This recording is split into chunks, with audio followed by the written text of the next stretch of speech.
Imagine you've been building a business for 25 years. Every day you wake up knowing where you're going and what you're going to do, and the phone calls keep coming in. And then one day you get a check, a really good check, and decide to sell the business. But then Monday rolls around and you think, now what?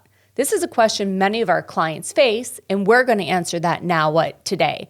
Welcome to Saturday State of Mind. I'm Jess Panico, joined by Mike Panico as always. Hi, Mike. Jess, so this one's going to hit, I think, a little bit close to home. I mean, have you thought at all about what life is going to be like for us, say in another 10 or 12 years when maybe we have to think about what we're going to do with our own business? Yeah, I have some dream journals, I guess, for when we get there. I've always wanted to have a bunch of farm animals. Maybe we'll start a farm one day. I feel that's a very trending dream right now. But have I really thought about it? No. But I think that day for us is a bit off in the distance. I think if you're a business owner, you know that having a business is not all that different from, say, having a baby. Mm-hmm. Okay, it's something new and you have to nurture it through the early years. There's a lot of struggle.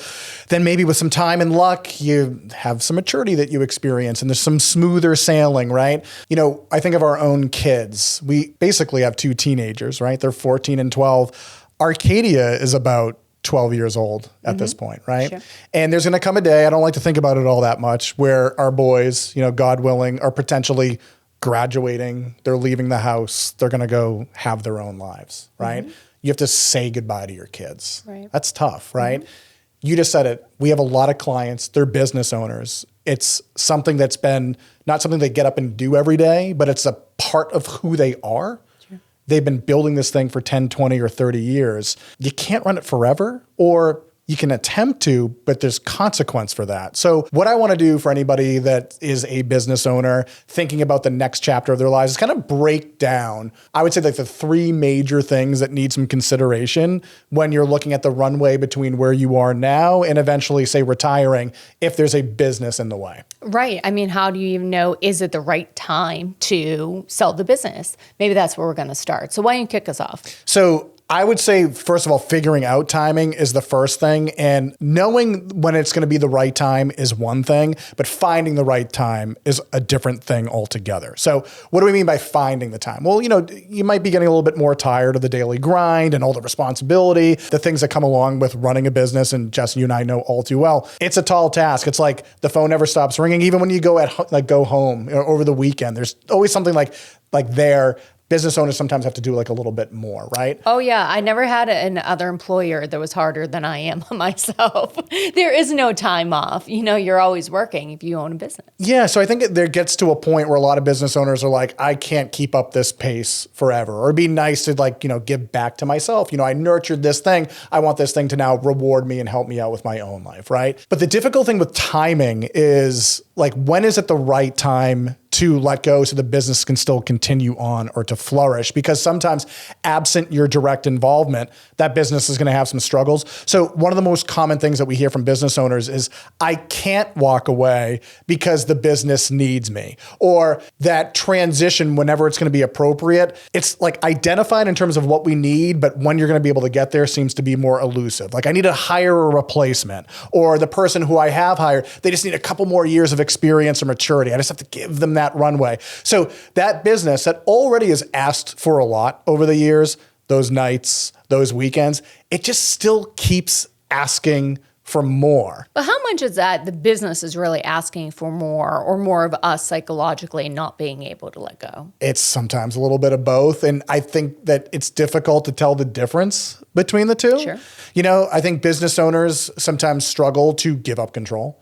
I think they oftentimes struggle with trust. Can they trust somebody else that wasn't there from the beginning, or, doesn't have all the experience that you have to run daily operations and similar? It's just hard. There's no clear-cut answers with any of this, right? Mm-hmm. So my fear for a lot of people in this position is they do see a version or a future for themselves where the business isn't dominating their lives, or it's just out of the picture altogether. It's graduated, right? They're out of the house. But you think the business just isn't ready for it, and they stay stuck. they stay stuck inside of that business. Okay. Hey, if this information is helpful for you, like and subscribe for more content. So Mike, what do we do about that? How do we get them unstuck? We have to talk about what's important, right? We talk all the time here about how valuable time is, right? Your most valuable asset. If you're waiting for the perfect time to make an exit, that perfect time might not present itself. So we talk about good enough, okay? So instead of imagining the best possible conditions for exit, what just at the bare minimum needs to be present for you to be able to start letting go? And that's going to be a very different conversation, business to business, business owner to business owner. But it just starts with having an open dialogue. And I would say too, what's important here is to talk about, well, how or what does exit look like? Does a business persist and you stay on in a consultative capacity? Are we selling, and selling to who? Are we selling to an insider? Are we selling to some kind of external third party? Do we have to start that process? Because all of those things often take years to execute on.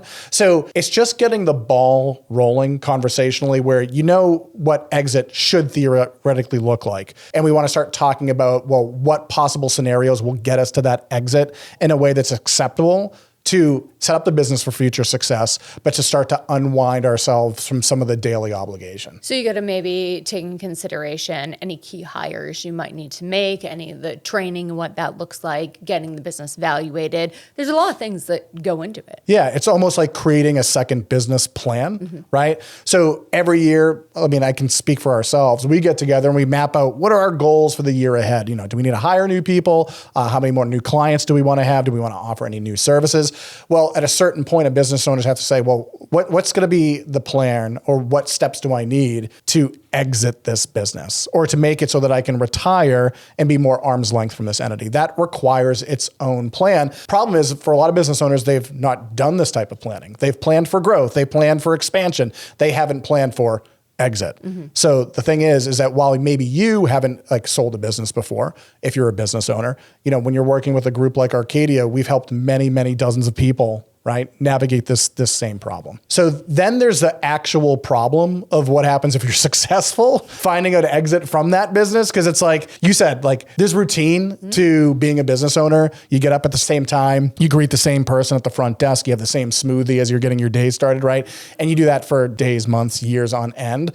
And then all of a sudden, if you're successful in handing over the reins, what does next Monday look like? Well, there's routine, but I think there's also identity.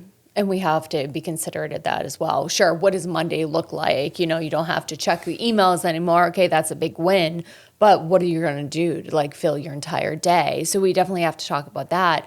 But then also, who are you? I mean, Mike, we have a rule that we aren't supposed to talk about business at home, but we're constantly violating that all the time. Because and it's your fault, I would say, until I say it, and then I open the door, and then you get in with some more work stuff there. But it really is who we are. So we talk about it all the time. And imagine having a business for 25 years and you sell it.